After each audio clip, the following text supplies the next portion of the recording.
So I will again explain you. I will again make a review how we perform alignment by face and rim alignment method. This dial indicator is fixed on the face. This tells you about the angular misalignment, and this dial indicator is fixed on the rim of the coupling, and it tells you about the offset misalignment. Offset means up and down. Offset means up and down. And the dial indicator on the face tells you the angular misalignment between the movable shaft and the stationary shaft. This is the front foot bolt and this is the back foot bolt. Now for angular misalignment, you are using the formula Fs is equal to G into L1 divided by coupling diameter, and for back foot you are using the formula G into L2 divided by coupling diameter. So this Fs and Bs are the shims required to be added or removed from the front foot and back foot for making an alignment. If the sign is minus, if you get the answer is in minus, then you have to remove the shims. If you get the answer in plus, then you have to add the shims. So this is how you get the solution for angular misalignment. And for offset misalignment, you have to make 0 on the top. You make 0 on the top, and then you go to the bottom, and then you measure the reading. If the reading is in plus, it means that motor is down. If this reading on the rim is minus, it means the motor is up, because the alignment fixture is fixed on the pump side. Now for example, if the reading is plus 50 on the rim side, so it means that your motor is down by 50 divided by 2, 25 multiplied by 0.01. So it means that motor is down by 0.25 millimeter. So you will add 0.25 millimeter on the front foots and the back foot. If the reading is minus 50, so it means that your motor is up by 50 over 2 or 0.25 millimeter. So you will remove 0.25 millimeter from the front foot and the back foot. So in this case, minus means that the motor is up and the plus means that the motor is down. But remember that alignment fixture is fixed on the pump.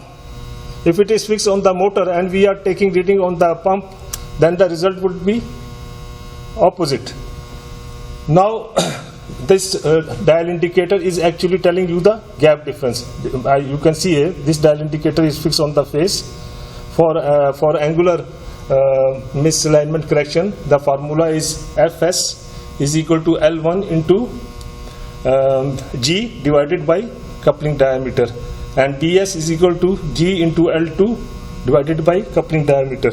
Coupling diameter you can measure from here to here, and this diameter is the diameter of the circle on which this dial indicator on the face is rotating. Then you measure the this one L1. What is L1?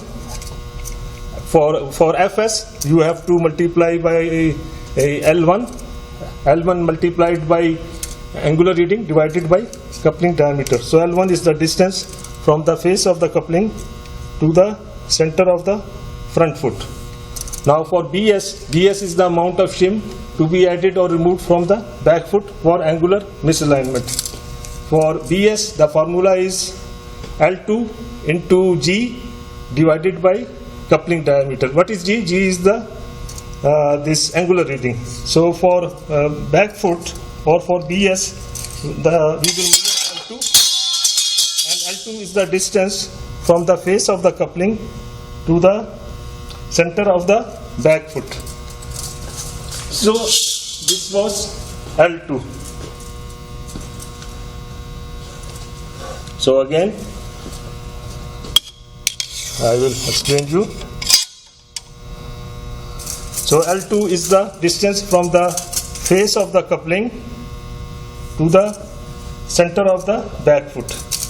So when you are taking the alignment readings, make sure that the front bolt and the back bolt are tight. Front foot bolt and the back foot bolt should be tight when you are taking reading from dial indicator. And in the same way, when you want to do horizontal alignment, you will not be adding or removing shims. You will be moving forward or backward motor by these jacking bolts. These are the jacking bolts. So when you are using the jacking bolts for moving the motor, make sure that the front foot bolt and the back foot bolt are loose. This method is good if there is no axial float. In case there is an axial float, then you cannot use the face and rim method. Axial float means that the shaft is moving in the axial direction, in this direction. There is a play in the axial direction, and this method is good where the distance between the coupling faces is small and the diameter of the coupling is big.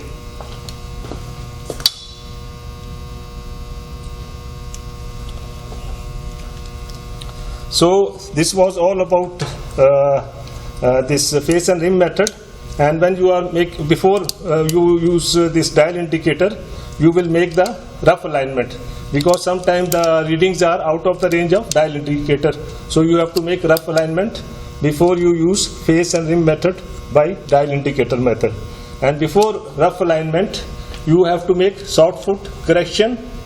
That is very important. So when you start the job, first make short foot correction, first make short foot check, and if required, make the short foot correction, and after that make rough alignment, and after rough alignment then you make the this alignment by face and rim method by this formula method.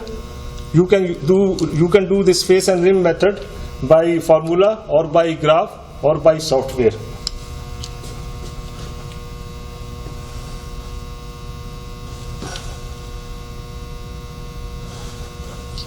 So this was all about face and rim alignment method. Now how you take alignment reading? You make 0 on the top and then you go to the bottom. For example, now I am taking the angular reading, or I want to make a gap difference, or I want to find out gap difference. So if I am interested in angular reading or gap difference, how I will get it? I will make this dial indicator which is on the top 0, and then I will go to the bottom and I will take the reading. If the reading is plus 50 downside, so it means that the gap at the bottom is less by 0.5 millimeter. Now if this reading have been minus 50, then it will mean that the gap at the bottom is more by 0.5 millimeter. Or you can say, when this reading is minus 50 downside, the gap at the top is smaller by 0.5 millimeter. So the dial indicator on the face is telling you the gap difference between the top of the coupling and the bottom of the coupling. Gap difference means the difference in distance between the top faces and the bottom of the faces. So, and this reading is telling you the offset misalignment. Offset misalignment means up and down. For example, this is a motor shaft and this is a pump shaft. So this is up and down is offset misalignment, or vertical or radial misalignment. And this one is horizontal misalignment. So for horizontal misalignment, you can use the same formulas. The only difference is that you don't need shims. You can move the motor by jacking bolts. These are the jacking bolts. This is the jacking bolt on the front foot, and this is the jacking bolt on the back foot. So that was all about making alignment by face and rim method. And remember that alignment is a very important activity. So the benefits of alignment are that you will face no maintenance problem. if there is misalignment, then most of the problems will be coming, like shaft is broken, the coupling is broken, the internal components are touching the internal rotating components are touching the casing, the power consumption is more, there is a noise, there is a vibration, the bearing life is very short. So all these problems are coming if the alignment is not accurate, if the alignment is not done properly. So you can imagine how much problems misalignment gives you. 70% of the problems are coming because of misalignment. So please make sure that alignment is done properly. Okay, thank you very much. That was all about face and rim method. So just I will repeat you. These are the front foot, this is the back foot, this is jacking bolts. These are used for moving the motor forward and backward. This dial indicator is fixed on the face of the coupling. This dial indicator, it tells you the gap difference between the top and the bottom. This is the same thing as angular reading. You make 0 on the top and then you take the reading on the bottom. This dial indicator is fixed on the rim of the coupling.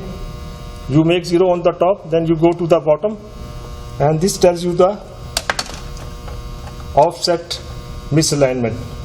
Okay, if the reading is minus, then it means that the motor is up. If the reading is plus, it means the motor is down. If the reading is downside is minus 60 on the rim, so it means minus 60 divided by 2 is minus 30 or 0.3 millimeter. So it means that the motor is up by 0.3 millimeter. So you have to remove the shims 0.3 millimeter from the front foot and the back foot. From all the 4 foot, you will remove 0.3 millimeter because the reading is minus. So for the angular measurement, you have to use the formulas. Fs is equal to L1 multiplied by angular reading divided by coupling diameter, and Ds is equal to L2 multiplied by angular reading divided by coupling diameter. So for angular reading, you will